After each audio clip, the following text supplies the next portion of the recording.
Hello বাচ্চারা, আজকে আমরা চট্টগ্রাম বোর্ড 2025-এর রাইট ফর্ম অফ ভার্বসের প্রশ্নটা সলভ করব। ভিডিওটা দেখবার আগে আদানিস্টের ওয়েবসাইটে গিয়ে নিজে একবার ট্রাই করো, এরপর ভিডিওটা দেখো। তোমাদের আদন ভাইয়া ও আদানিস্ট টিম তোমাদের জন্য সব কিছু ফ্রি করে দিয়েছে। তোমাদের কোনো কোর্স কিনতে হবে না, টাকা খরচ করতে হবে না। ডিসক্রিপশনে লিংক দেওয়া আছে। তো চলো আমরা একটা একটা করে সেন্টেন্সের অর্থ ও কনটেক্সট বুঝে বুঝে সমাধান করি। তো শুরু করার আগে দুটো জিনিস মাথায় গেঁথে নাও। এক, সাবজেক্ট মানে হলো বাক্যে যে কাজটা করে, যেমন আ মাদার এক্সারসাইজেস ইনফ্লুয়েন্স, বাক্যে কাজটা করছেন মাদার, তাই মাদার হলো সাবজেক্ট। আর ভার্ব মানে কাজ বোঝানো শব্দ, যেমন এক্সারসাইজ, রিগার্ড, ম্যানেজ, রুল।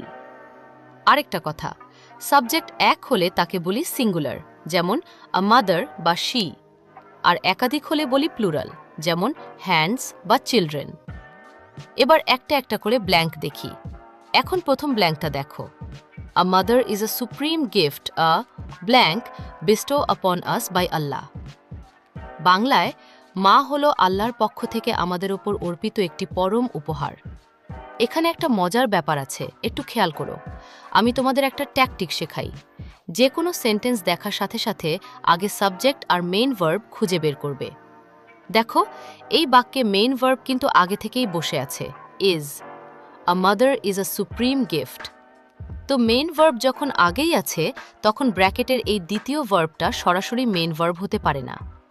এই যে বাক্যের ভেতরে আপন আস, বাই আল্লাহ, এসব হলো এক্সট্রা ইনফরমেশন, তোমাকে ডিস্ট্র্যাক্ট করার জন্য দেওয়া। মনে রাখো, এই ট্যাকটিক শুধু এইচএসসিতে না, তুমি যখন অ্যাডমিশন টেস্ট দিবা, ধরো ঢাকা ইউনিভার্সিটির বি ইউনিট বা আইবিএ, কিংবা আমেরিকায় পড়তে এসএটি, সেখানেও এরকম একগাদা এক্সট্রা ওয়ার্ড দিয়ে তোমাকে কনফিউজ করার চেষ্টা করা হবে। তাই বাক্যটাকে মনে মনে ছোট করে আনো। দাঁড়ায়, আ গিফট বেস্টাউড আপন আশ। এখন একটু ভাবো, উপহারটা কি নিজে নিজে এসেছে, নাকি আল্লাহর দ্বারা দেওয়া হয়েছে? দেওয়া হয়েছে, মানে গিফট নিজে কিছু করছে না, কাজটা সে পেয়েছে, এটাকে বলে প্যাসিভ ভাব। আর বাই আল্লাহ, এই অংশটাই বলে দিচ্ছে এটা প্যাসিভ। এমন ক্ষেত্রে ভার্বের পাস্ট পার্টিসিপল রূপ নাউনের পরে বসে বিশেষণের মতো কাজ করে। আসলে আ গিফট বিস্টোড আপন আস মানে আ গিফট হুইচ ইজ বিস্টোড আপন আস, একটা বড় বাক্যের ছোট রূপ। তাহলে ব্ল্যাঙ্ক এতে বসবে বিস্টোড, অর্থদা আমাদের ওপর অর্পিত একটি উপহার। এবার ব্ল্যাঙ্ক বিটা দেখো। She blank exercise an undeniable influence in moulding the character of a child. বাংলায় তিনি একটি শিশুর চরিত্র গঠনে এক অনস্বীকার্য প্রভাব বিস্তার করেন। আগের মতোই সাবজেক্ট আর মেন ভার্ব খুঁজি। সাবজেক্ট হলো শি মানে আ মাদার, একজন, সিঙ্গুলার। আর কথাটা একটা সাধারণ সত্য, তাই সিম্পল প্রেজেন্ট। মনে রাখো, singular subject plus simple present হলে ভার্বে এস বা ইএস বসে।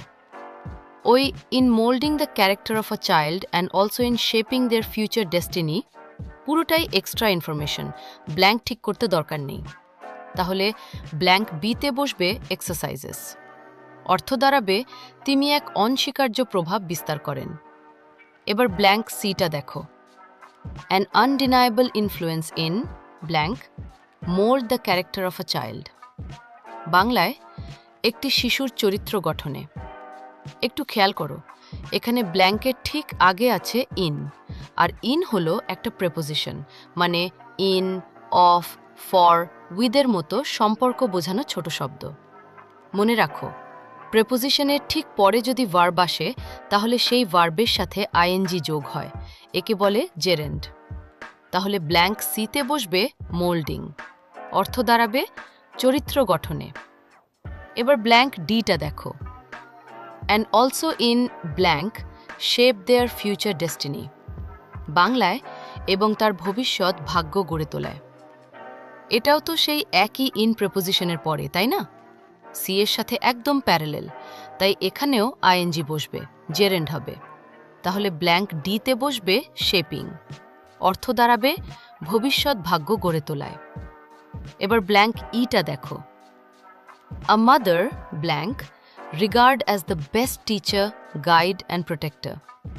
বাংলায় মাকে সেরা শিক্ষক, পথপ্রদর্শক ও রক্ষক হিসেবে গণ্য করা হয়। একটু ভাবো, মা কি নিজে নিজেকে গণ্য করেন নাকি মানুষটাকে গণ্য করে? মানুষটাকে গণ্য করে, মানে তিনি কাজটা পাচ্ছেন, তাই এটা passive, be plus past participle. Subject a mother singular, তাই বি হবে ইজ, আর রিগার্ড থেকে রিগার্ডেড, তাহলে ব্ল্যাঙ্ক ইতে বসবে ইজ রিগার্ডেড। আর মনে রেখো, রিগার্ডেড অ্যাজ একটা পরিচিত গঠন, অর্থ দাঁড়াবে মাকে সেরা শিক্ষক হিসেবে গণ্য করা হয়। এবার ব্ল্যাঙ্ক এফটা দেখো। An educated mother, blank, managed the family in a far better way. বাংলায় একজন শিক্ষিত মা পরিবারটিকে অনেক ভালোভাবে পরিচালনা করেন। সাবজেক্ট অ্যান এডুকেটেড মাদার, একজন, সিঙ্গুলার, আর কথাটা সাধারণ সত্য, তাই সিম্পল প্রেজেন্ট। তাহলে আবার সেই নিয়ম, সিঙ্গুলার সাবজেক্টে ভার্বে এস বসবে, তাহলে ব্ল্যাঙ্ক এফতে বসবে ম্যানেজেস, অর্থ দাঁড়াবে একজন শিক্ষিত মা পরিবার পরিচালনা করেন। এবার ব্ল্যাঙ্ক জিটা দেখো। Then a mother who has blank have no schooling. বাংলায় যার কোনো প্রাতিষ্ঠানিক শিক্ষা ছিল না। এখানে একটু খেয়াল করো, ব্ল্যাঙ্কের আগে হ্যাজ আগে থেকেই বসে আছে। হ্যাজ প্লাস ব্ল্যাঙ্ক, এটা প্রেজেন্ট পারফেক্টের গঠন, মানে হ্যাজ বা হ্যাভের পরে ভার্বের পাস্ট পার্টিসিপল বসে, আর হ্যাভের পাস্ট পার্টিসিপল হলো হ্যাড, তাহলে ব্ল্যাঙ্ক জিতে বসবে had, has had no schooling, অর্থ দাঁড়াবে যার কোনো শিক্ষা ছিল না। এবার ব্ল্যাঙ্ক এইচটা দেখো। She blank be more interested in getting her children educated. বাংলায় তিনি তার সন্তানদের শিক্ষিত করানোর ব্যাপারে বেশি আগ্রহী থাকেন। Subject she, singular, simple present, আর ভার্বটা বি। তো সিঙ্গুলার সাবজেক্টে বি ভার্ব হলে বসে ইজ, তাহলে ব্ল্যাঙ্ক এইচতে বসবে ইজ, অর্থ দাঁড়াবে তিনি বেশি আগ্রহী থাকেন। এবার ব্ল্যাঙ্ক ইটা দেখো। More interested in blank gate her children educated. বাংলায় তার সন্তানদের শিক্ষিত করানোর ব্যাপারে। একটু খেয়াল করো, ইন্টারেস্টেড ইন, এখানেও সেই ইন একটা প্রেপোজিশন, আর আমরা তো জানি প্রেপোজিশনের পরে ভার্ব এলে আইএনজি বসে জেরেন্ড হয়, তাহলে ব্ল্যাঙ্ক ইতে বসবে গেটিং। মনে রাখো, interested in plus verb ING একটা চেনা গঠন, অর্থ দাঁড়াবে সন্তানদের শিক্ষিত করানোর ব্যাপারে। এবার ব্ল্যাঙ্ক যেটা দেখো। She blank sacrifice her own happiness to ensure a better future. বাংলায় তিনি তার সন্তানদের উন্নত ভবিষ্যৎ নিশ্চিত করতে নিজের সুখ ত্যাগ করেন। সাবজেক্ট শি, সিঙ্গুলার, আর সিম্পল প্রেজেন্ট, তাহলে আবার সেই এস এর নিয়ম, তাহলে ব্ল্যাঙ্ক যেতে বসবে স্যাক্রিফাইসেস, অর্থ দাঁড়াবে তিনি নিজের সুখ ত্যাগ করেন। এবার ব্ল্যাঙ্ক এটা দেখো। টু কে blank ensure a better future for her children. বাংলায় সন্তানদের উন্নত ভবিষ্যৎ নিশ্চিত করতে। একটু খেয়াল করো, ব্ল্যাঙ্কের আগে আছে টু। মনে রাখো, টু এর পরে ভার্ব সব সময় তার বেস ফর্মে, মানে মূল রূপে বসে, একে বলে infinitive.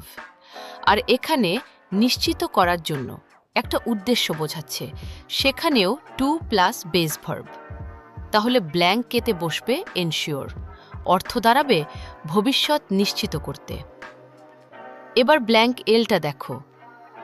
So often it blank সে যে দ্যাট দ্য হ্যান্ডস দ্যাট। বাংলায় তাই, প্রায় বলা হয় যে, এটা একটা খুব চেনা প্যাসিভ গঠন। ইট ইজ সেড দ্যাট মানে নির্দিষ্ট কেউ বলে না, এমনি বলা হয়। Subject it singular, simple present, তাই বি হবে ইজ, আর সে থেকে সেড, তাহলে ব্ল্যাঙ্ক এলতে বসবে ইজ সেড। মনে রাখো, it is said believed, known that. এগুলো ইম্পার্সোনাল প্যাসিভ, গঠন বি প্লাস পাস্ট পার্টিসিপল। অর্থ দাঁড়াবে প্রায় বলা হয় যে। এবার ব্ল্যাঙ্ক এমটা দেখো। The hands that blank rock the cradle. বাংলায় যে হাতগুলো দোলনা দোলায়। এখানে দ্যাট বোঝাচ্ছে তার আগের নাউন দ্য হ্যান্ডসকে, আর হ্যান্ডস হলো একাধিক মানে প্লুরাল। মনে রাখো, রিলেটিভ প্রোনাউনের ভার্ব তার আগের নাউন মানে অ্যান্টিসিডেন্টের সাথে মেলে। অ্যান্টিসিডেন্ট প্লারাল হলে বেস ভার্ব বসে কোনো এস হয় না। তাহলে ব্ল্যাঙ্ক এমতে বসবে রক। অর্থ দাঁড়াবে যে হাতগুলো দোলনা দোলায়। এবার শেষ ব্ল্যাঙ্ক এনটা দেখো।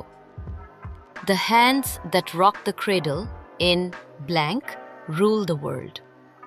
বাংলায় সেই হাতগুলোই পৃথিবী শাসন করে। এই মূল বাক্যের সাবজেক্ট হলো the hands that rock the cradle. Head noun হলো হ্যান্ডস, তাই প্লুরাল। আর plural subject plus simple present হলে বেস ভার্ব বসে কোনো এস হয় না। তাহলে ব্ল্যাঙ্ক এনতে বসবে রুল। একটা মজার কথা, মূল প্রবাদটা কিন্তু সিঙ্গুলারে, the hand that rocks the cradle rules the world.